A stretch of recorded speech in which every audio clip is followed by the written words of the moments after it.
Good evening, everybody. My name is Buddy Gott. Welcome to Sunday Night Fiction Club, episode number... I have no idea what number it is. We don't really number these things probably the way that we should, but it's got to be somewhere between, I don't know, 15 and 30 at this point. Something like that. Yeah.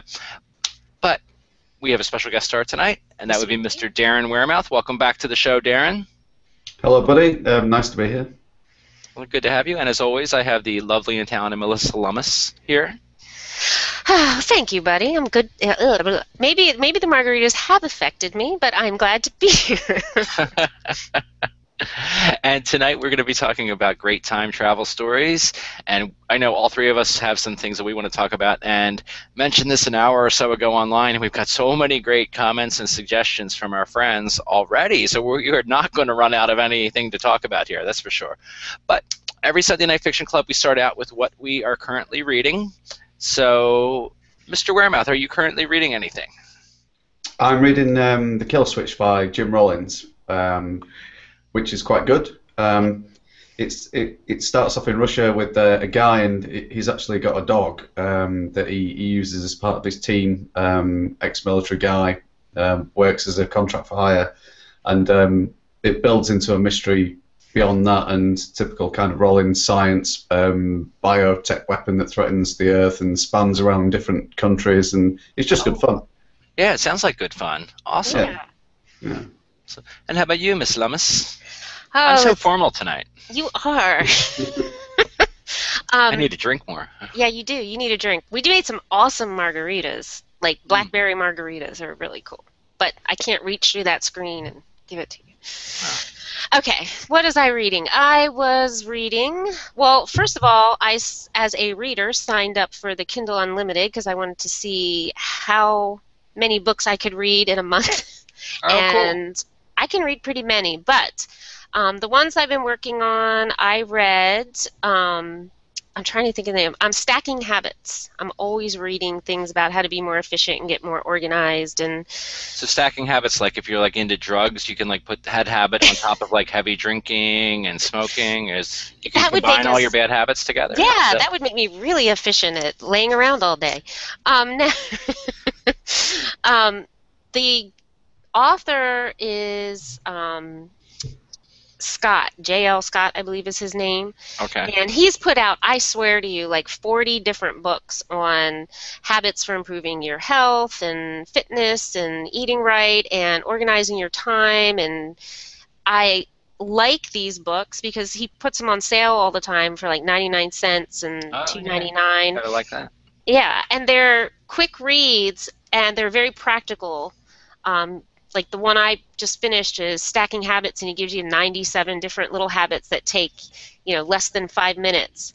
And his theory is, of course, and you've heard this before, is that if you want to get efficient and get things done, you need to turn things in on autopilot. And he suggests using triggers to get those things to happen. So he puts together like 5 to 15 minute stacks of habits, things that don't take more than, say, 15 minutes to start with. And you work on that, for a few weeks. Once that's on autopilot, add something else. And it's something that I already do, but I liked how he had, 97 things laid out, and I just kind of highlighted the ones I wanted to work on or build on. So I love stuff like that. I read a lot of it. The fiction I've read this month, I went back and read, of course, you know me. No, I did not. But I've read that several times. I like my paranormal. I like my fantasy. So I went back and read some Angela Knight. She writes the Mageverse series. And realized that I missed a book in it. How the heck could I do that? I missed all the books in it. So I can see how you would miss one. Yep. So that's what I've been reading. I've read a bunch more, but those were the main things that stick in my head. Okay, well, great. And I am reading the complete works, the complete cases of Sherlock Holmes. That's right. How far have you gotten into it? About a case and a half. Which case have you read so far? Actually, I kind of cheated. I started in the middle, when it was the Return of Sherlock Holmes, after he was supposed, after Arthur Conan Doyle stopped. Is that who wrote it? Yeah, yeah, Mhm. that's right. He stopped writing for about 3 years, and then he Mhm. like came back. So I read like the first couple there. Then I'm like, I really ought to go back to the beginning because I'd never read any of these stories. So I'm really just actually on when Holmes and Watson first meet in the first case that they're on. I forget the name of that story, but so I read a couple in the middle, and Mhm. then now I'm starting up again. And boy, they're a lot of fun. Really good. I can That see drives the me appeal. nuts. Yeah. I can't read things out of order. It drives me nuts. Yeah, well, and it usually does for me too. But I was curious about how they brought him back from the dead and everything, so kind of wanted to dive in there. But I'm enjoying it. So we Yeah. got a lot to talk about here. So let's, Darren, since you are our guest, why don't you tell us one of your favorite time travel stories? Well, there's so many, but I think one that I really, really loved when it came out, I've seen it about 3 or 4 times, would be Groundhog Day with Bill Murray. Oh Thank you. yes. Yes, I love that one. Yeah, it just, when Phil Connors, his character, it's just, how he starts out being a total idiot, and uh, I just love his transformation all the way through it, into using a chainsaw to carve like an ice sculpture, for I love Andy McDowell. Yeah, I love when he's sitting there watching Jeopardy, I guess, with the older people, and he just knows Yes. every answer. And it's such a great movie. I love Bill Murray. That's definitely one of my favorite Bill Murray movies. Well, yeah, I love how he, like you said, the character develops and he goes through these stages where he's in denial and then he's thinking there's no reason to live. So he goes through all those different killing himself scenes, and then he's gorging himself on food because there's no consequences. So he figures that out. Like, why the hell don't I do whatever I want? And then at yeah, one point I don't think he thinks he's God. He poses the question. He's like, I don't think I'm the God, but I'm a God. Maybe that's how God knows everything he does because he's just been around. I just love the concepts Hmm. that he mm, plays with in the movie and develops his character, trying to make the perfect knight and knowing that he's never going to get to what the original goal was, but finding something else along the way, which I thought was sweet. Yeah. yeah. But I even see. I mean, I loved the bit when he kept meeting that the salesman guy, Phil Connors. Yes! Oh Yeah. yeah. The first thing Ned. Yeah, Ned kept. Yeah.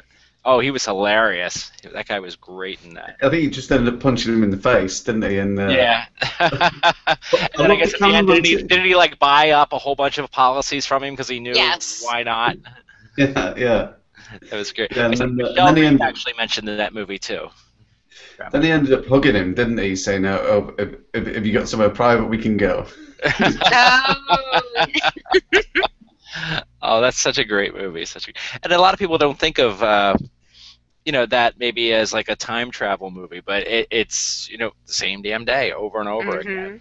And I think I read something. Well, it's not. I think I read. I know I read it not too long ago, where the director and the writer said that the movie was actually supposed to cover like probably like 3 years.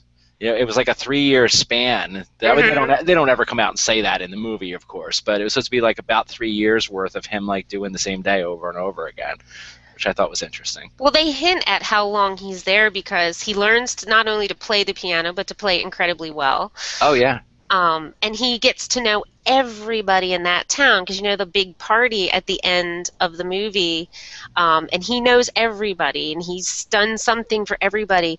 And if you think about it, he had one day to do that in Hmm. to get to know all those people. I mean, he had 3 years if that's what they were shooting for, but for all the people in that town, they only knew him for that day, and he met everybody in one. How the hell did he do that? It was amazing. We got so many comments. I think I'm going to hop back and forth as Okay. between when we're sharing our favorites. Patrick Stemp chimed in first in the comments. He made a point of saying first with 3 exclamation points, and he All right, mentioned Patrick. Denzel Washington in Deja Vu. I didn't see that one. I Did haven't either of you seen see that it? one. You know? Hmm. Patrick's going to have to fill us in. Well, Yeah. there's one we have to see. I feel like I might have seen it. Uh-huh. Yeah, yeah, okay. Michelle Reed posted a link if you're in the on the YouTube, now or in the future. Ooh, for Isaac Asimov's page on Wikipedia, because he definitely has some awesome time travel stories. Michelle also said one that's not great, but she watched it, is The Time Traveler's Wife. Yeah, that was a book, right? It was a book, and Lisa, my fiance, had mentioned that she didn't see the movie, but she enjoyed the book quite a bit. She said it was kind of a tearjerker. Yeah, I haven't read the book. The movie, I could take it or leave it. I mean, I like the concept. It was interesting. I think every time he time traveled, it would affect him. Like, didn't he get hurt or something? Isn't he ends up dying? Don't say. Oh. I don't know. I know Rachel Oops. McAdams is in there. Yeah. I think there's some scene where they time travel and she goes and there's like a wedding crash by Owen Wilson and Vince Vaughn. I think you're crossing your genres. I might be. Melissa, how about a favorite from you? Since we're gonna hop back and forth.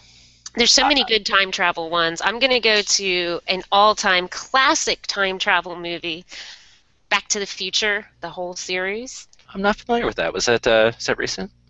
Stop that. Okay, of course I'm familiar. Everybody's familiar with Back to the Future. Darren and I were just talking about it. You gotta love those movies. And the fun of introducing it to my kids, things like that, to my children, it's fun to sit back. And we had, nowadays you've got streaming everything. So we sat back and I think it was a snow day. And it's like, what are we going to do today? And it's like, well, let's watch Back to the Future. And we watched all 3 of the movies in a row. And the kids thought that was great. And it was really fun to watch, particularly part 1 and part 2 back to back and the crossovers. Because you remember how he actually goes back in time again and he's trying not to run into himself. And I thought, was fun. I wonder if they filmed the 2 movies, like if they had both scripts at the same time. Because there were some really good scenes where it's like you're seeing it from one angle and then they filmed it from another, and it really, unless they just had multiple cameras going, because they did a good job. Yeah, I know that they shot 2 and 3 at the same time, where they shot them right back to back. Because I guess after the success of the first one, they knew there were going to be 2 more movies. Oh yeah. Yeah, Darren and I were just before the show, we were talking about how great those movies are and how. Darren, what were you saying? Maybe in a year we're going to have the what are they? The hoverboards. The time that he punched in and went to the future, and they had all the hoverboards and everything. I mean, he still had a drag race and played chicken, didn't he? But nobody calls me chicken. Well, did you see? There's an article out about something they're doing with, I know they've had some sort of kind of hover thing going on with magnetism, but they're actually doing, like, making some breakthroughs in research on this, on how to really actually make hover cars with magnetism. Cool. Nice. What I thought was fun was a couple years ago. Remember how the world was supposed to end at the end of 2012? Yes. I would see all these postings on online. They'd have a picture, be like, "I know the world doesn't end in 2012 because Marty McFly made it to 2015."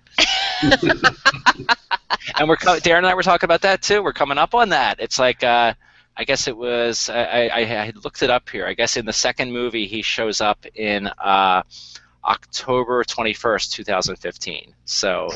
In the second movie? In the second movie, yeah, they arrive on October 21st, 2015. When really, it was 2015. Holy cow! Well, yeah, it was 30 years in between, each one. So that's hard to believe. We're coming up on the 30th anniversary of that movie. I was just gonna say, I can't believe it's been that long. Mm-hmm. Oh man. No, me neither. I really, I really loved George McFly's character. Oh, he was great. He was great. Yeah. And Biff. That Biff was so good, and like all the variations of Biff. Because in the third one, I guess he was Biff's great-great-grandfather. I forget what his name was. Yeah. Oh, what was his name? The cowboy? Yeah, I can't remember.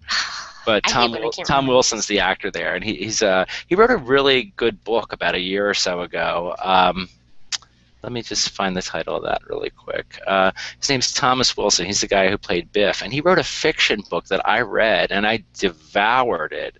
It's like it's a fictionalized version of his own life, where like people like it happens to him all the time. You know, people always want to hear him do quotes from the Back to the Future movies, or they want him to call them a butthead, and it's like this cool fictionalized version of his own life where he actually has the ghost of the Lone Ranger come, and is helping him like deal with like, you know, his life, and it's really entertaining. And darn it, I wish I could find the title. I'll find that before the end of the show.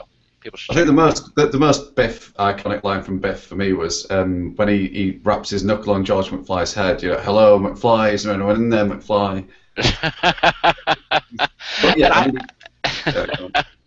I always quote his one line, "Hey, why don't you make like a tree and get out of here?" Or make like a what is it? Does he say make like a tree, make like a leaf? He says make like a tree and get out of here, and he's like, you sound stupid when you say it that way. When he comes back as Superman, it's make like a tree and leave. Yeah. Great. All right, gonna hop to some of our like many comments here. There's a ton of them. There sure are. Michelle Reed also mentioned Star Trek. And Star Trek, I think you can talk about the old TV show, or you could talk about Star Trek 4, you know, where they came to, well, it was modern day then in the 80s, you know, to get the humpback whale to bring to, you know, their own time period to save the universe. So Star Trek had some great time stories there. Are you a Star Trek fan, Darren? Yes, I am. Yeah, I think we talked about it before, didn't we? Quite like the new films. Yeah. Not necessarily the new Kirk, but yeah. Yeah. All in all, they did a pretty good job, I think. Well, some of the episodes they played with time too. When you did Star Trek: The Next Generation, and I'm trying to remember, there was one where they somehow they end up forward in time, some sort of wormhole thing, and you know, it's all messed up. Picard isn't there as the captain anymore. I'm getting vague, but I always did love those playing with the space-time continuum on Star Trek. They had fun with that. Asked a lot of questions. Yeah, I remember in the original series they went back to like, I think it was the 1920s or 30s, and they kind of like dressed up as like gangster characters. You know, there was a lot of good time travel stuff in Star Trek. Yeah, they got that in Red Dwarf too. I'm not sure if that's made it over the Atlantic or not. I've seen it listed on PBS, but so it's been shown here, but I'm not that familiar with it. With Red Dwarf? Yeah. I watched it, God, in college. We watched it a lot, but it's different time periods.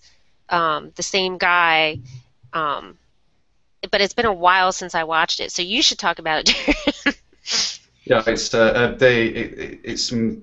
three guys left on a ship after some outbreak, and they were put in stasis because they've misbehaved. And one of them's a hologram because he was killed in real life. The other one is a genuine person, and the other person's evolved from a cat. And wow! Yeah, they get up to all kinds of ridiculous shenanigans in space. It's a bit of a comedy, but you know they travel back to real world, but you know things are wrong. You know, like everything happens in reverse. So he's in a pub and he feels a big swelling on his jaw, and then sort of flies backwards through a window, and someone reverse punches him. It's just. I think I would love this. That sounds like a lot of fun. It's a lot of fun. It's dated now if you watch it, and some of the sceneries and is really clunky, but it's good fun. Yeah, awesome. What I remember of it, it was good fun.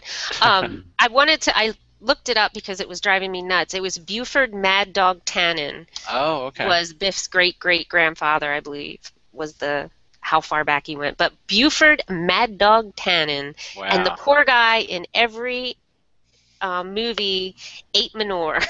Yeah. Oh, those are so good. Here's a comment from Patrick Stemp, and speaking of movies that are good fun, he mentions the most ultimate time travel story ever has to be Time Bandits. Such a classic.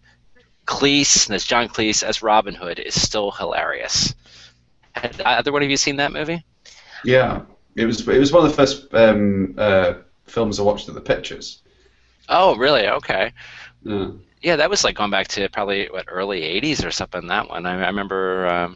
Vaguely remember when that came out. I remember that was a good movie. And John Cleese, I love John Cleese. I've loved John Cleese forever, and yeah, he was great in there.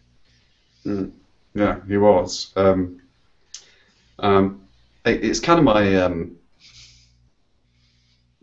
yeah. I haven't seen it since. I mean, I remember enjoying it at the time, but I've never gone back and rewatched it. So my memory's a bit extreme. Yeah, I'm kind of fuzzy on it too. It's one I remember. Probably it was like showed up on our cable network a lot, and I saw it several times back then. But you're kind of getting a little far back there, and I'm struggling to remember. Yeah, but maybe that one bears rewatching. Yeah, too. I mean, back then, when I went to the pictures, I was more interested in the Pick and Mix Sweet collection and getting one of those buckets of Coke and the hot. Now, here's one I've seen a couple of people mention, but I have not seen this movie yet, and this is also from Patrick, and he says Looper was pretty cool, aside from the logic problems, like why don't they have someone else kill the target? Problem solved. Yes. You look like you've seen that one. I have. That's the one with Bruce Willis in it. Okay, that's what I thought. It's one of those movies that you're figuring it out as you go along. They know. Okay, so the premise is there's these hitmen, and they send them through time to kill the people before, whatever goes down. But they know that when whoever hires them is done with them, they're going to get sent through time, and it's going to be their turn to get hit with the target. So they wait for the people. They go to an assigned place and they wait for the people, and as soon as they come through time, they kill them. So they know at some point they're going to get sent through. And it's Bruce Willis's character is trying to avoid getting killed himself. So it's his story and what he's doing, because he's finally met somebody that he's in love with and wants to spend his life with. Did you see it, Darren? No, I didn't know. Yeah. Did you like it, Melissa? I did. It's a fascinating movie. It's a bit depressing, but it's action oriented as well. But it's also very thought provoking, and I love Bruce Willis as an actor. I mean, he's gotten into some character roles, but he branches out every now and then, and this fits some of his character role, but it also takes him a little.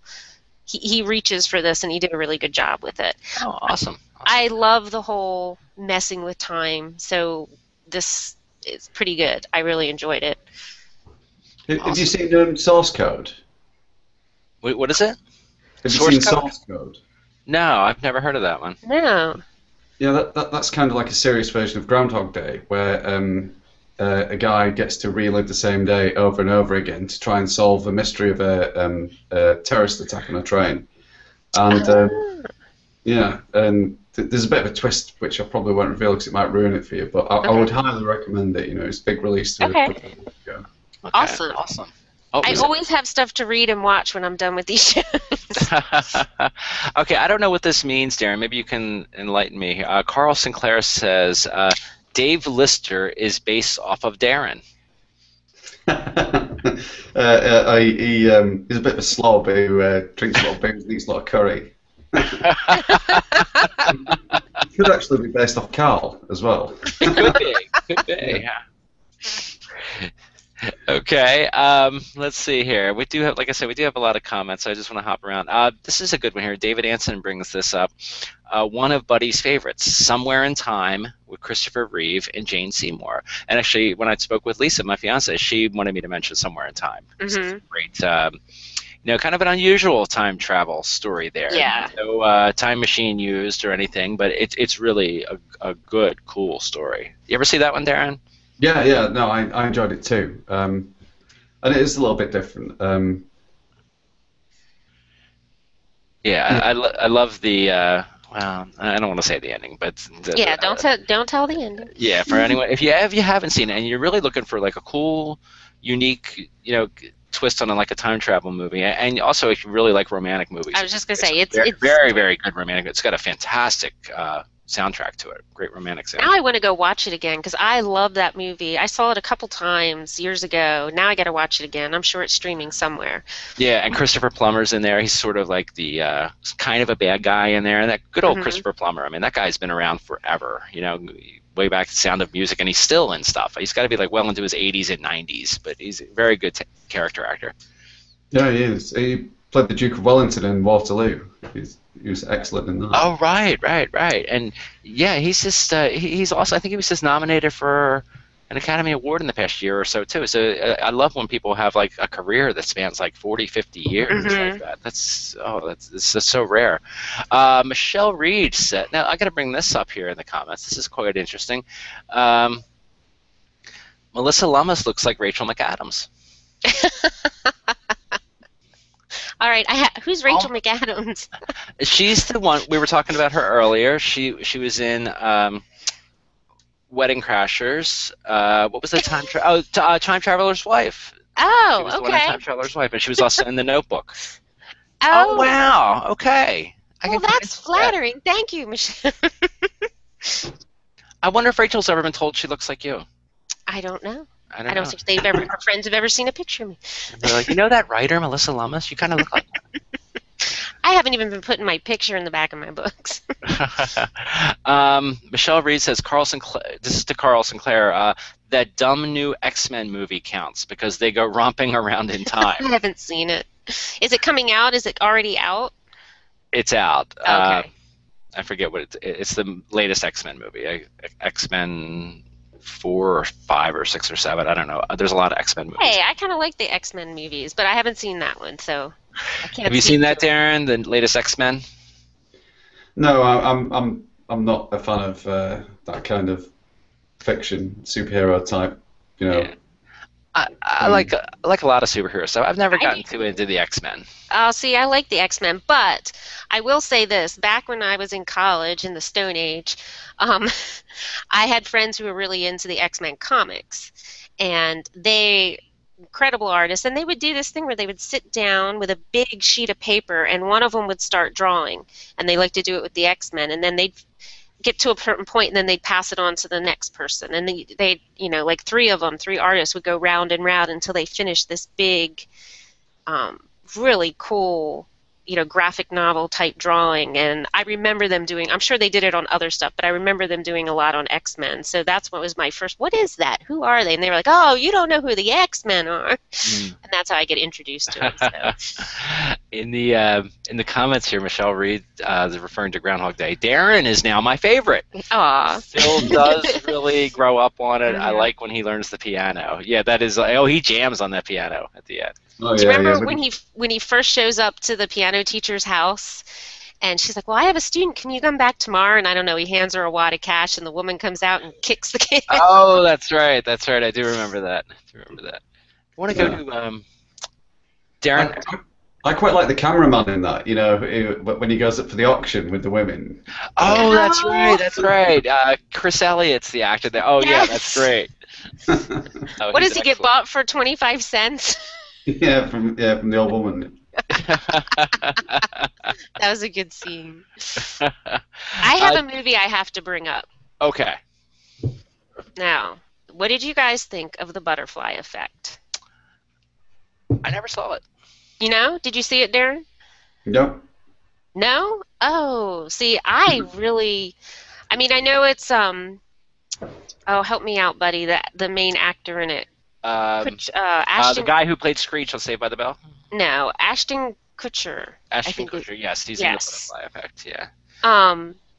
I don't know what people think of him as an actor, but the story is absolutely fascinating to me.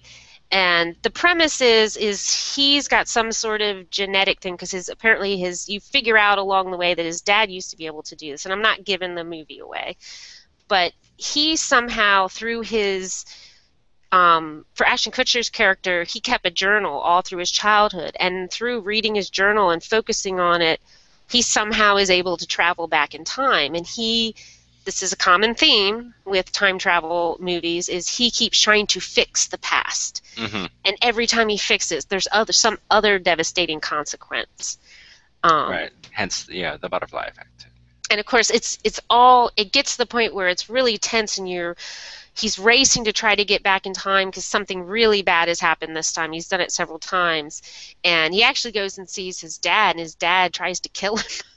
Oh wow. And but he like goes back in time to see his dad, and his dad tries to kill him. He's like, "You got to stop it, or something really horrible is going to happen." And he does get to that point, and he's trying to figure out a way to get back. And apparently, his dad did it through photographs, and he did it through his journals. Oh, interesting. So you liked it then? It sounds I like. did. I've watched it several times. There's just certain movies that, wait a minute, I need to go watch that again. Like The Sixth Sense. I watched it and I immediately had to watch it again. Interesting. Because there's things in it that you only pick up if you watch it a couple times. That's kind of, buddy, what we talk about before, with frequency, with the father-son relationship on there, with the... Right, yeah, and I was just going to bring up Frequency. Melissa, have you seen that one? I have not. What is Frequency?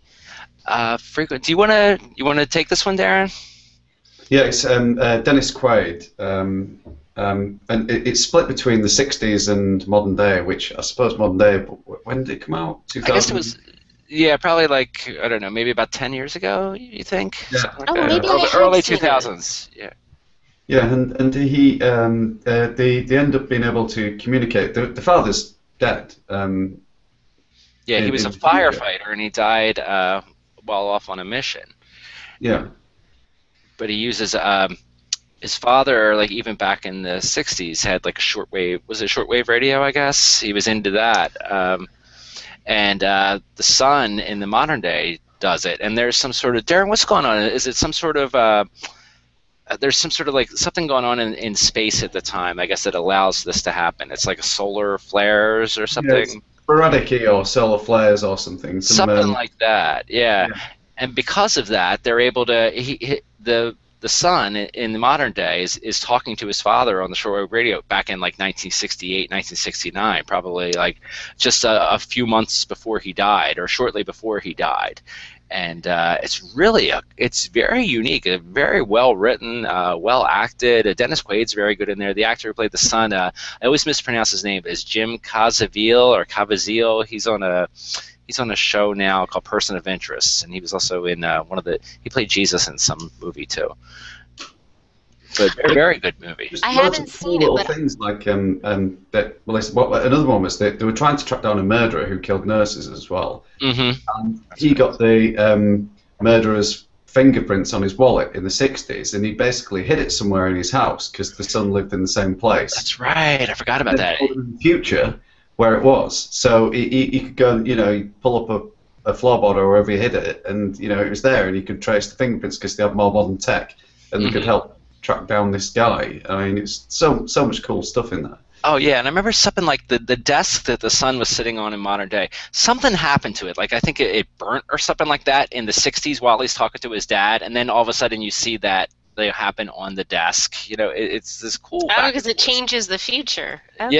Yeah. Oh, yeah. It's a very clever, very good movie. And Darren and I were saying that we think it kind of like flew under the wire when it was out. I don't know how. I don't think it was like super popular, but everyone I've ever talked to who has seen it really liked it a lot. It's a good movie. I remember the movie trailers for it. I remember seeing advertisements for it. I don't know why I never saw it, because it's definitely something I normally would be interested in. So I will have to look that one up. I highly recommend it. It's got 2 thumbs up from me. Cool. 2 thumbs up from Buddy. What else do I need? I want to go to some of the comments that we had on Facebook here, because we've had so many comments here.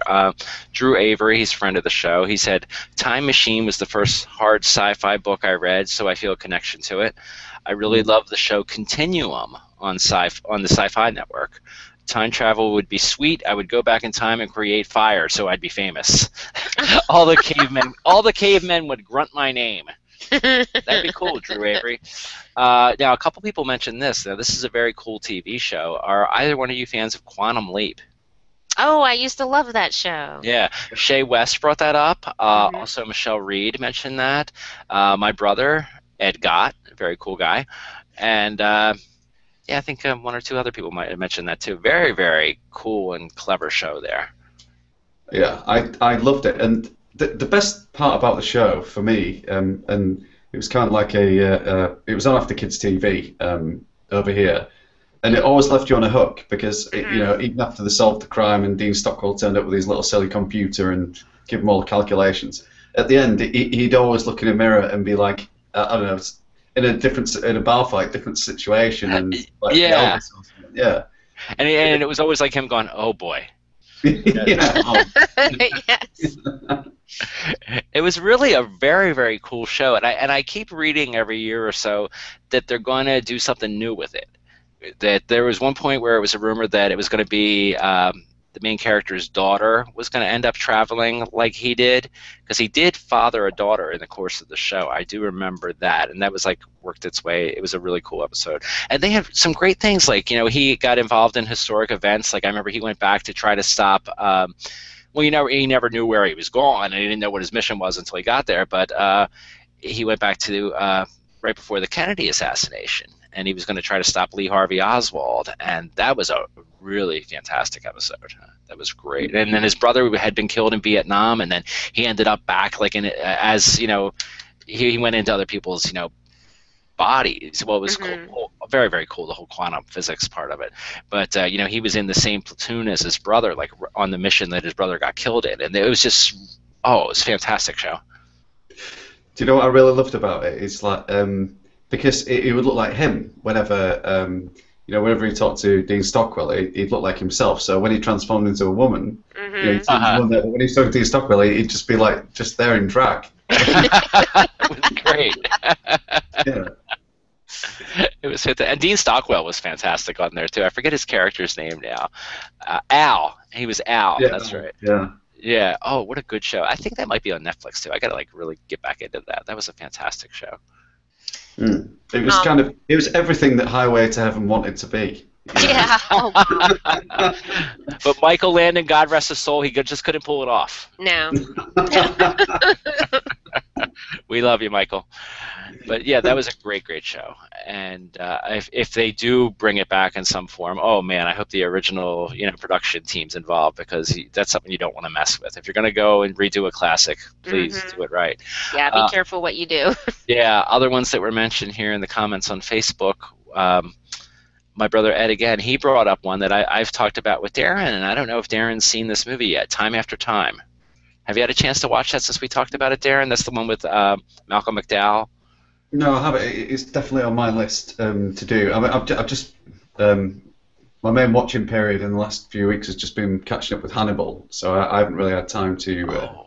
Okay, that's one I need to check out too. It's quite disgusting, but it's good. Have you ever seen that, Melissa? Time After Time? Does it ring any bells? It rings a bell, but in a vague way, because I can't remember at all what it's about. But I'm sure when you talk about it, I'll remember. Well, it came out in like 1979 or 1980, and basically H.G. Wells, back in the 1800s, he somehow a time machine shows up. Okay, somehow there's a time. Yeah, it just appeared. I can't remember how it appeared. But the thing is that Jack the Ripper killings have been going on, and somehow both Jack the Ripper and H.G. Wells end up in modern day, which at this time period is 1979. And it's really interesting because Malcolm McDowell is just a fantastic actor. Anyway, I love Malcolm McDowell and everything. Going back to A Clockwork Orange, and like it's even like the Star Trek movie. He's just a great, great actor. And you have a really good English character actor named David Warner. You've probably seen in things. He plays the Jack the Ripper character. And like I said, they come to modern day, and it's so cool because you see like H.G. Wells, he like goes into like a McDonald's, and just taking in everything modern day. It is just blowing his mind, and he's dealing with all that, but then also trying to stop Jack the Ripper from like going and killing people in the modern day. And it is a very, very cool movie. I think I've seen it, but I'm gonna have to check it out again because it's vague in my head. But I will check that one out. And the Cyndi Lauper song "Time After Time," she was a fan of the movie, and she wanted to write a song called "Time After Time." I read that recently. Yeah. How do you know what remember that reminds me of, buddy? When you said the historical figure coming forward in time to modern day would be Bill and Ted's Excellent Adventure with Napoleon. Yes. Yes. Fantastic. Michelle Reed mentioned the Bill and Ted movies too. She put that in the comments. Yeah. Oh, I thought I was going to hate those movies when they came out. Aw. I'm like, I'm not watching a thing where they just go like totally and awesome throughout the whole thing. But man, they were funny. Oh, that was awesome. Yeah, and I remember, was it Napoleon Bonaparte was there? Was it Beethoven that they brought forward too? It was some like, Sigmund Freud as well. They brought forward. yeah. I actually thought that was it Bogus Adventure the second one? I actually thought that Death stole the show in that. You know. Yes. Oh, Right. Death was awesome. Death was great. You know, they're talking about doing a third one of that. They really are, and apparently Keanu Reeves is interested in it. That would be. Really? Yeah. Oh my gosh. I think they're struggling to come up with a script that they really like for it. I'm sure that the other guy's like all totally up for it because he hasn't been doing too much. I was like, where's that who was that actor? Alex Winter. Alex Winter, Alex yes. Winter, okay. He was in Lost Boys, wasn't he? But Yeah, I was just gonna bring that up. Yeah. yeah, I can't remember what else he was in. Yeah, I remember he did some like really weird, freaky indie movie not long after Bill and Ted too. I forget what it was called. But Patrick Stemp agreed with you that Source Code was cool, and since you mentioned Jake Gyllenhaal, I guess was in that. That reminds me of Donnie Darko, the most confusing time travel movie ever. Yes. Yeah. I haven't seen that one. We got so many comments. I don't know if we're going to get to all these. No, and you know what? It is What? time for Album of the Week. Oh, Album of the Week, We yes. cannot forget Album of the Week. Yeah, we can't forget that, can we? This would be, the name of the album is No Breaks, and the artist is John Waite. John Waite. Now, you're I familiar with John recognize Waite, right? Yeah. Yeah. Did you recognize him? Well, this would have been probably his most successful of his solo albums. Before John Waite had a solo career, he was in the band The Babies, who had several hits in the late 70s and early 80s, including Every Time I Think of You and Isn't It There Time? it is. Yeah, great stuff. But this album contained his biggest hit song, Missing You. Oh, I loved that song. It was a great, great song, and also had a hit on here called. It's one of those annoying albums where they like did the songs like all around, so like to read it you have to go like this, and it frustrates me as much in 2014 as it did in 1984. I got to tell you, "Restless Heart" was the other hit off of here, which if you heard it, you might know it. But interesting little trivia here. The song "Missing You," I recently found out that he apparently wrote that about Nina Blackwood, who was one of the original VJs on MTV.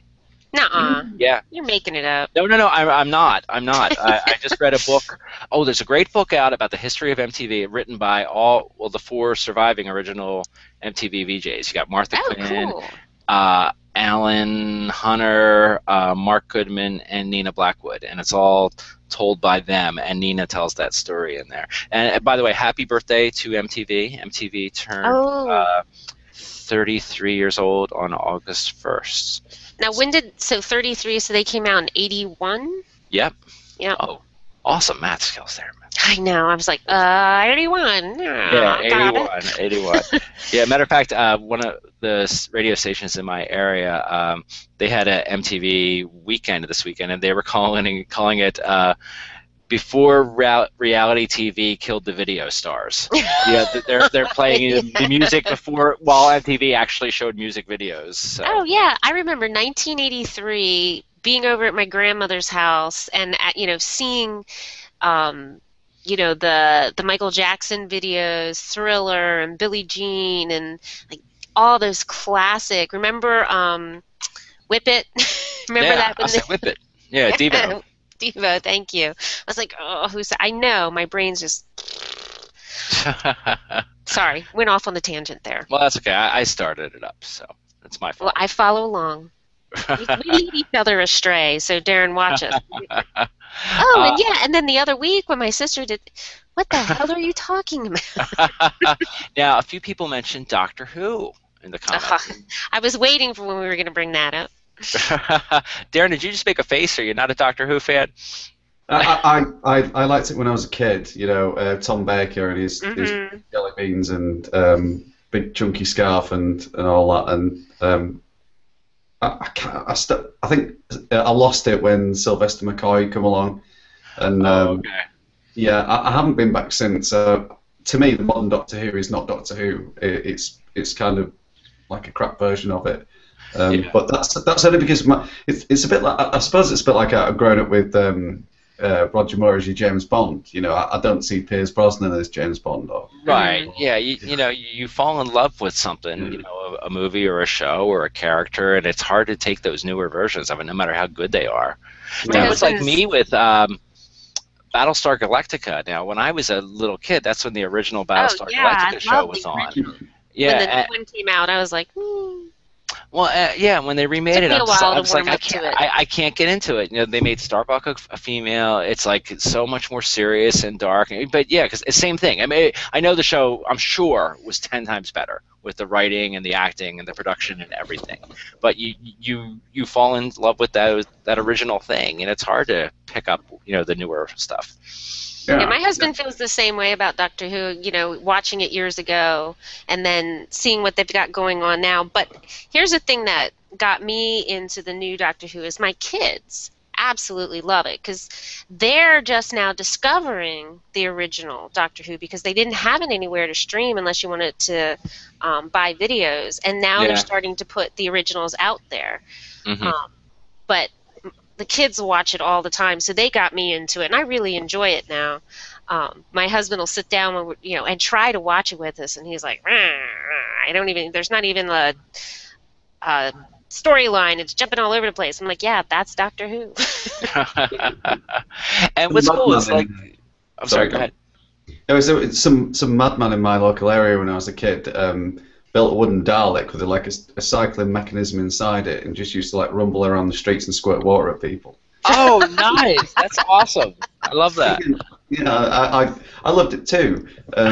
Probably it's slightly unnerving thinking about it now, but yeah, I think you're arrested in it. But it's funny.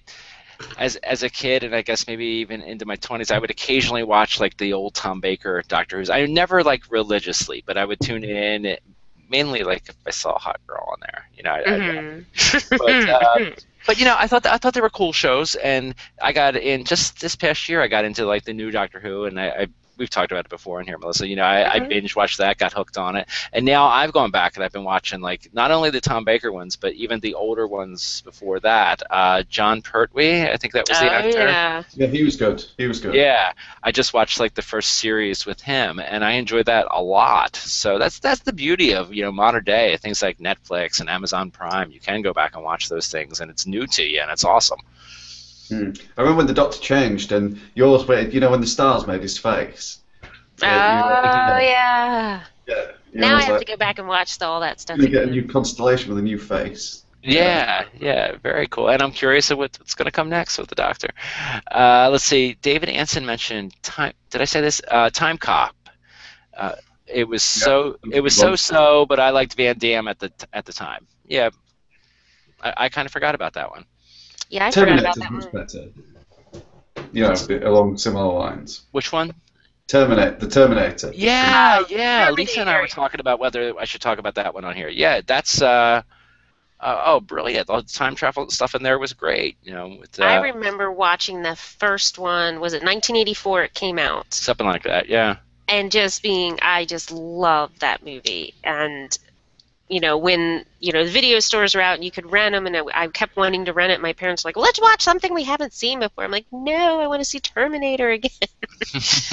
I just love the whole concept, you know, of him being his father coming back, you know, from the future to the past, and I just love those kind of stories. Oh, yeah, obviously. They were great. Boy, I think somebody else mentioned Terminator. Somebody said, David Anson said, I'm looking for Sarah Connor. I'll be back. Yeah. I actually prefer Terminator 2. You know, the geezer who could like melt into different shapes. He was great. Yeah. And the Arnold Terminator turns into, you know, comes back to protect him. I love that twist in the story. Yeah. That scene when he first shows up and she's in the asylum and he comes in the corridor and she's skidding backwards along the ground. That's fantastic. Scene. Yeah. The actress, what is her name, buddy? Linda Hamilton. Okay, Linda Hamilton. I was reading about what she went through. Because, you know, in the first movie in 1984, she was just a normal woman, you know, body-wise and shape. She was hot, though. In the second one, like what she went through to get that ripped, muscled look. Because remember in the scene she's doing the chin-ups, and her arms are just popping, and she just looks hardcore. I remember there's a scene too. Maybe it was the other Terminator. What was it? The T-2000. Was that the one? Could he like take on other faces and things like that? Like, yeah, because remember there was a scene where Sarah Connor was like next to Sarah Connor. Well, anyway, I was going to say that Linda Hamilton actually had a twin sister who played her in there. A lot of people think, oh really? He did it yeah. I loved it when he melted into the prison guard, but I think my favourite part of it was when they rang home and he just had his finger through a carton of milk into the eye. You know. Yeah. Yes. Oh yeah, I forgot about that. Yeah. That was a great scene. That was his foster mom. Yeah. The kid's foster mom. I'm trying to think. That's right. Yeah. Well, that was young John Connor. Yeah. Did he die recently? That? I believe so. I think one of. Oh, go ahead. I'm sorry. No, yeah, I think one of the teenagers, someone who played John Connor had died. Had a really rough life, I think, with drugs and alcohol. It's a shame. Let's see. I was trying to figure out what this noise is. It's raining here. Yeah. And when it rains here, it can be just drizzling, and it sounds like a downpour in the tent. What else do we have here? My friend Kat DeSalle, you know her too, yes. Melissa. Yep. She mentioned that she's reading Outlander now, and she loves it. I've heard of Outlander, but I'm not that familiar with Outlander. This is a doctor goes back in time to the Scottish Highlands. It's right now what's happening is all the women are reading the Outlander series because they're about to start a TV series. Oh, okay. I believe it's on Stars. I may be wrong, but I know in book clubs are reading the Outlander series now.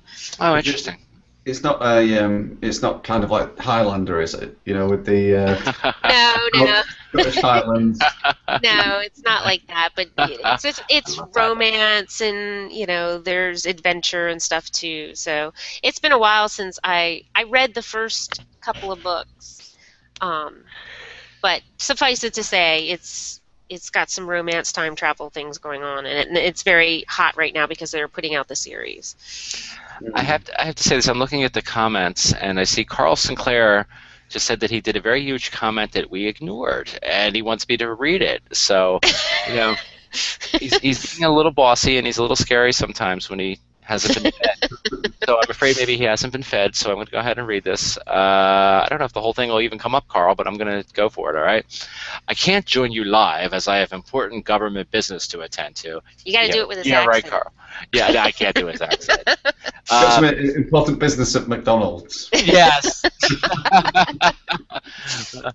Well, Carl, take your time on those fries, okay? Because that's very important to people. But he says, Star Trek First Contact. That was good. That was very good. Time Cop, which we have mentioned. Demolition Man. Now, hey, there you go. That's a pretty good one there with Sylvester Stallone, Wesley Snipes, Sandra Bullock before she got to be really, really famous. Looper, Timeline, the book, not the shitty movie, and Back to the Future, all favorites. Back to the Future, yes. Yeah. You can add several Star Trek episodes and Stargate SG-1 as well. I have to say, I was never a Stargate fan, not because I didn't like it. I just never really started watching it. That's me, not Carl. Two that come to mind from SG-1 are when Earth has been saved by a race known as the Ashen. It turns out that they've actually made us sterile. And man, Carl, this is pretty long. And SG-1 of the future has to send a message back in time via the Stargate to stop us becoming friends with them. In Star Trek, one such episode comes to mind when in Deep Space Nine, the Ferengi ship Quark and family travel back to Earth and crash in Roswell, New Mexico, becoming the aliens of that historical event. Oh, wow, that sounds really cool. Maybe I should watch that show. I love when they do that, too, when they pick certain historical events and work them into the time travel stories. Yeah, that is cool. And the last part of this is Time Cop is a time travel movie I'm very fond of due to the stasis aspect.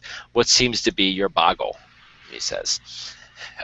So there you go, Carl Sinclair. You did bring up some good things there, my friend. Yeah, I agree with him about the timeline. The book's really good, and I enjoy it, and it's got one of the best baddies going. But yeah, the film's not very good at all. But yeah, I mean, it's Michael Crichton. I mean, he writes good stuff, doesn't he? You know, it's real good.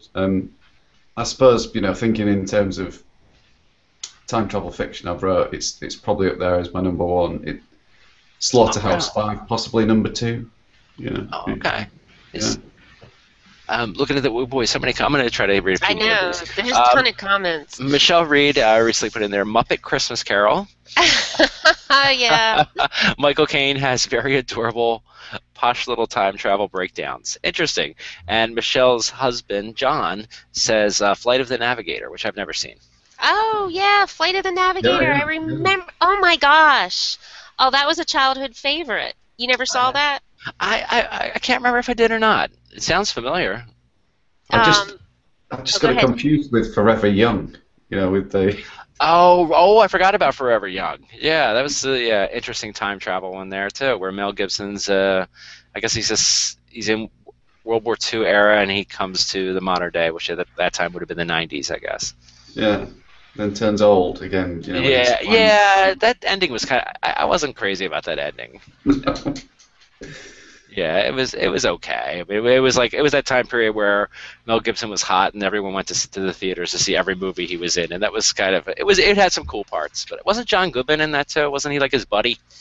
He was. It was before Gibson turned into like a drunken racist, wasn't it? So people still digged his stuff, but Right, exactly. Yeah, now he's lucky if he can, you know, if he's.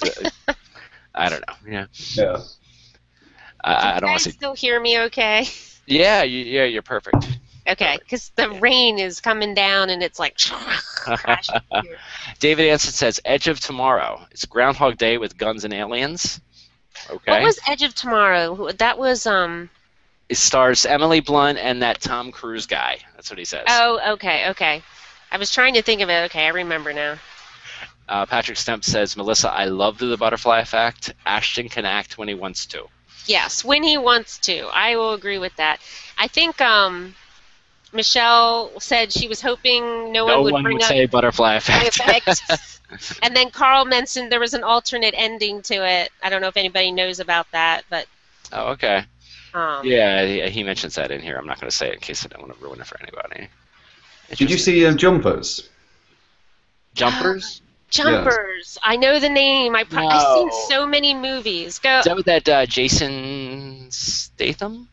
It's Hayden Christensen and That's right. Jamie Bell from Billy Elliot. He's I think a guy falls under some ice and he finds out that he can jump in time and uses it for his own benefit to become rich. But then he starts getting tracked down by some time cop who Samuel L. Jackson, you know, who Oh yeah. Oh, okay.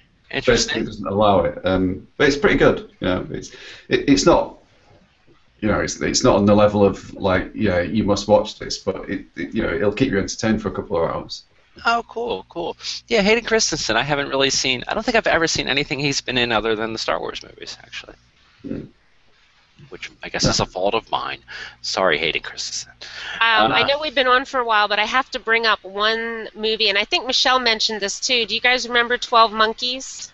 Yeah. Vaguely. That was another Bruce Willis movie that I really enjoyed.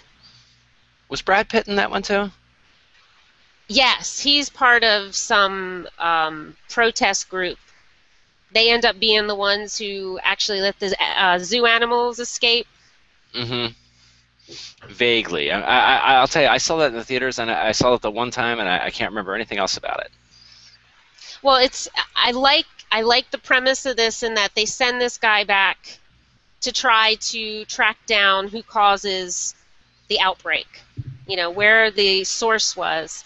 And all this information they have is just wrong. They think they know because there's those posters all over, the 12 Monkeys. And I always think of that when we're trying to decipher the past, how we can so easily get it wrong. We think we've got all this information, and all we really have are, you know, it's like a 100-piece jigsaw puzzle, and we have a dozen pieces, and we think we have a picture of how it happened. And that's what I really enjoyed about the 12 Monkeys. Oh, cool. I should probably watch that again. I really don't remember that too well. I remember liking it. I remember thinking Brad Pitt was especially good in that too. He was pretty young in that movie, wasn't he? Yeah, I think so. An earlier movie of his? Yeah, I think that's when his career started turning around a little bit, where people were starting to take him a little bit more seriously as an actor and not just a pretty face. Mm-hmm. Yeah, Patrick brought this up, and this is a good one. Planet of the Apes, the entire original series. Patrick said. Oh yeah. Oh yeah. That is fantastic, and the twist at the end is just. It's gobsmacking, isn't it? You know, it's real good. Very, very good. I mean, yeah, that was got to be one of the best twist endings ever in a movie, I think. I mean, you know, it was done over 40 years ago, that first movie, and people still talk about it. It was just, yeah. And yeah, some cool time, very, very cool time travel stuff there. I haven't seen the newer movies, and I'm curious. I heard that the most recent one, a friend of mine, Leon Opio, he mentioned something that I'll mention in a second. He's a writer. But he saw the new movie and said it was fantastic, the one that's in the theaters right now. I forget what it's called. Is it Battle of the Planet of the Apes? Something like that. But probably one I'll wait for DVD. What is it? The latest one, is it Birth of the Planet of the Apes? Maybe. I'm not sure. You could say anything and I would be like, yeah, maybe. I really don't know. I was just such a fan of the original ones. And it's like I've said before, like I can read a book and then I can go see the movie and I can be okay with it being different from the book if it's done well as a movie. When you take something like you said earlier, when you're taking an original movie or series and remaking, you got to be real careful what you do with it. Because the Planet of the Apes as they were, first of all, I'm starting to get jaded by the CGI. So when I look at these new movies, it's like, yeah, but it wasn't like back in the day in the 70s when they were doing Planet of the Apes, and it was so much more challenging to me. And it's not, don't get me wrong, I'm not belittling the art of CGI, but it's like the Star Wars movies. You know, the first ones were done. I mean, I remember just being geeking out over watching the making of, you know, Star Wars. So there's that aspect to it that the new ones kind of lose me on. The special effects, but those originals were they were such powerful movies when they came out, and they had such a profound effect on me. It's like there's still ones I'll watch, you know, over and over again. Yeah, exactly. And with cable TV here, I know like you'll have marathons all the time of the original Planet of the Apes. A lot of people don't know this. Like the novel that the original movie was based on, it was Planet of the Chickens. No, it was not. Yeah, look it up. It was not? Yeah, it was chickens. You're messing with me again. Planet of the Chickens, yeah. You know what, Melissa? I think you raised an excellent point there, how they've kind of went a little bit over the top with it, because in the first ones, they had the apes evolving to be human-like people, so they didn't necessarily have special powers or anything. They were kind of like us, weren't they? And that's what made it compelling, that they evolved to be the top species, but... in the new ones, they have them running around doing all crazy kind of stuff and having that human ability again, and it makes it silly. It's not half as compelling as the original, even though they're using the special effects. Sometimes I think the movie industry, in the name of, you know, the special effects and trying to wow people with those things, they go too far, and it loses me. Like. Was it the Superman movie where they're fighting and they're crashing all over the place? Right, yeah, and they like were totally destroying this town, and they just didn't seem to care that they were. But it was so over the top to me. I was just like, this isn't even like, I'm all for action and making really good special effects, but I was like, you lost me. You know, it just all for the sake of being over the top, I guess. I'm like, maybe some people like that, but I want some story, you know? I want that edge. Like you said, the fact that we were, in the original Planet of the Apes, that they were, you know, there was a new species that was the top species, and they were a lot like us, was very compelling for us. It's like when you write a character, you want your readers to relate to that character. What is it that they're going to relate to? It's like you can have superhuman powers, but you got to give them something for us to say, hey, yeah, I can see where that guy's coming from. True. I see Michelle Reed in the comments says, I'm going to Disney it up if no one else does. Meet the Robinsons. Yeah. Going to cry now. Grr, every time. I'm not familiar with Meet the Robinsons. but I'll take yours and Michelle's word on that. Carl Sinclair also says, one of my favorite time travel related stories is Pandora's Gate by Carl Sinclair. Okay. Rubbish. Sorry, Carl.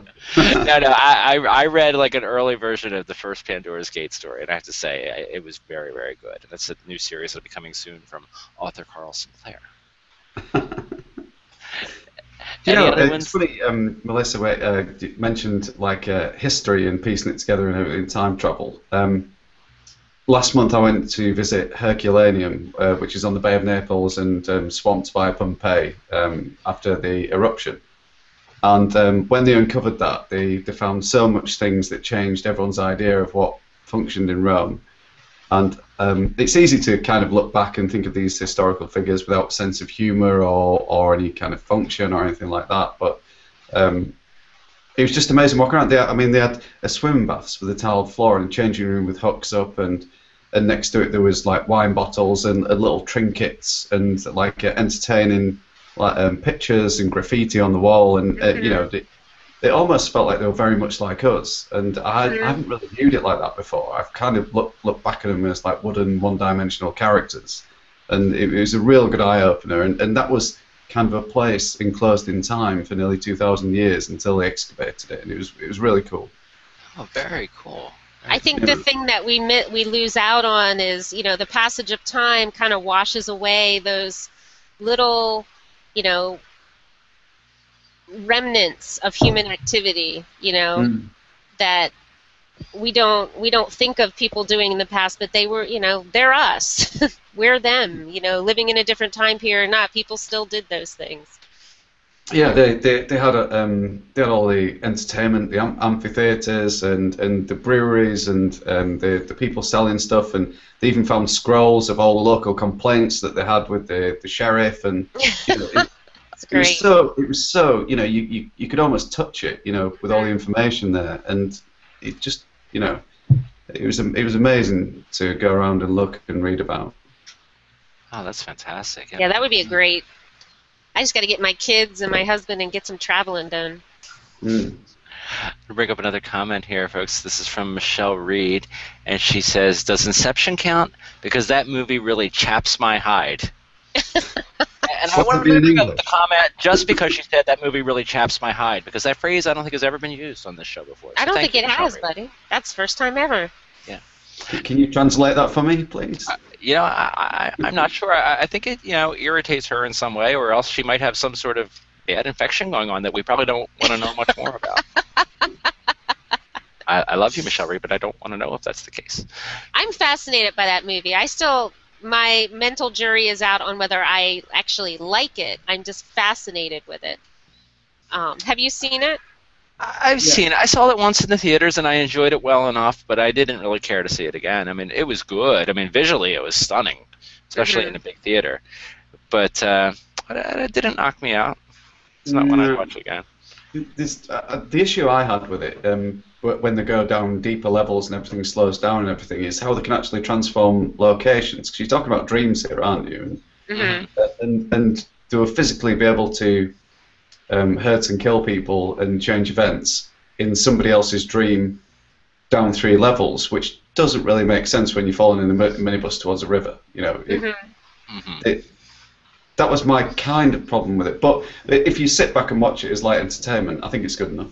Yeah, I think so. And like I said, I saw it in the theater, and it was the effects in there. Yeah, that's the kind of movie. It's a good like summer movie. It's a good go, and I remember the ending was pretty cool. What was it? Was it a top that he was spinning? And you didn't know if it was going to fall or not, whether or not he was actually dreaming the whole time, and that was kind of cool that they left you. And if I screwed that up for anyone, sorry, the movie's. Oh, you spoiler! It's 3 or 4 years old. If you haven't seen it yet, you probably should have. You're not going. You didn't give anything away. See, what I like about those movies is I like to pick them apart. Yeah. It's I'm reading, this is something I should have mentioned beginning, is I'm working through Cloud Atlas, the book. After I saw the movie a couple times, I'm like, wait a minute. You haven't seen it yet? Uh-uh. Yeah. I mean, I don't think it necessarily counts as time travel, but it's, you know, going through these reincarnations. Have you seen it, Darren? Yeah, I have, and I mean the book's good. The film is kind of average because Yeah, it doesn't mesh the stories together well enough. In fact, the only way it does it is by using the same actors in different disguises, right. rather than actually, yeah, I because think, there's no relation. yeah. Well, one of the things I picked up the book and I just loved it immediately because I love the language. English literature major in college, though. I love the language. He's very poetic, and yet not in a way that's distracting from the story. It all weaves very well, and it's an intricate story. And yeah, the movie just doesn't do it justice. So I highly recommend people read the book. Yeah, I agree with that. It's kind of the way the movie tries to make it hang together and copy it is by mainly just having Tom Hanks in different disguises. And it doesn't wash because actually the most fun character in there is the guy who gets wrongly put into a home for the mentally ill in England, and he's not even supposed to be. Yeah. I heard that Hugh Grant was pretty good in that movie. It doesn't sound like you cared for the movie that much. I heard that he was quite good in the different characters he played in there. But I mean, the movie for what it is, I enjoy it, but it's yeah, it sounds like the book's a lot better. When I mentioned it, my point was there are certain movies I like to watch a few times and pick apart. So what are they trying to do here, and how are they piecing this together? It's like watching. I mean, this isn't even a time travel one, but Pulp Fiction. Why does he choose to tell the story that way with the time jumping around? Right. And picking that apart and figuring out, maybe I shouldn't. Maybe I should just enjoy it for what it is. But I'm always trying to figure out what the artist was trying to do. I think it's kind of Tarantino got that a little bit from Kurt Vonnegut. I mean, that Yes. he always kind of put that style where it looked like it was disordered, but it wasn't. Right. Yeah. Isn't there no, I've only read a couple of Kurt Vonnegut books, but I want to read more. Isn't there one he has called Timequake? I'm just wondering if either of you knew if it was a time travel story, but I can look that up on my own. Look it up, because I'm not sure. I'll look it up. Patrick Step mentioned that he had read a really good time travel book, Dr. Futurity, by PKD, which would be Philip K. Dick. So, interesting. Haven't read that one. Writing it down. Yeah. And Michelle Reed was quite happy that we had mentioned Forever Young. Apparently she's a big fan of that one. Cool. Are there any other movies that or books that you two would like to mention? Because I see that we're well over the hour mark. So if there was any other ones that you wanted to bring up, I wanted to talk about them before we say goodnight to our wonderful, wonderful viewers. You first, Melissa. I was just going to say, off the top of my head, I think we talked about the most important ones, the ones that stand out in my head. I don't have a list like I usually do. Got no song list for this show? No song list for this show. I'm slackety ass. Not a lot of great time travel songs, probably. I don't know. Are there any time travel songs? I'm going to look that up now. Probably not. I don't know. Darren, did you have any others? No, I suppose. Well, yeah, one. I mean, my favourite name for someone in a time travel genre is probably Montana Wildhack, who was the porn star girlfriend of Billy Pilgrim in Slaughterhouse 5. But the other that's a great movie, name. Yeah, it is. Yeah. But the other movie would probably be Hot Tub Time Machine. I was wondering if anyone was going to mention that. I have not seen that. Was it a lot of fun? Yeah, it's a lot of fun. I mean, they basically get some kind of Russian energy drink that they spill on the controls of the hot tub and end up going back into the 80s. And there is kind of a message behind it, because it's quite sad in the end. One of the people was actually going to commit suicide in the future and found he had a better life in the past and could sort himself out. But it's quite good fun, to watch. I mean, there's loads of cliches in it and lots of silly stuff, but again, it's entertaining and it's worth a watch. I just saw that there's going to be a sequel to that too. I just read that earlier. Interesting. Yeah, I was curious about it. It's good to find just a good silly movie. Yeah. Mhm. Yeah. It's in the it's the same kind of ilk as Zoolander and that kind of stuff. It's Oh, I love Zoolander. Love yeah. Zoolander. Well, I think we're going to wrap this one up then, folks, since we are well over an hour. But Darren, I thank you so much for returning to the show. Love talking with you, my friend. Yep, same here. Love coming on and chewing the fat over stuff like this. Cool. I mean, it's things we generally love, isn't it? And it's Yeah. very nice to meet you as well, Melissa. That's very nice to meet you, Darren. Thank you so much for coming on. Yeah. And everybody who's watched the show live, we really appreciate it. If you're catching the show later on, thank you so much. Maybe consider subscribing to our channel. We do a new show every Sunday, and as I stated earlier, we've done somewhere between 15 and 50 episodes. I don't know. We've got a lot. So go watch the previous episodes, including one with Mr. Darren Wearmouth, where we talked about great mafia stories. Mm-hmm. That was a fun episode. That was just a few weeks ago. So again, thank you both, and thanks everyone who's watched, and we'll catch you next Sunday. All right. Good night. Good night, all. Oh, and Carl says, good night. Say hi to your moms for me. All right. Perfect. Good night, moms. Good night.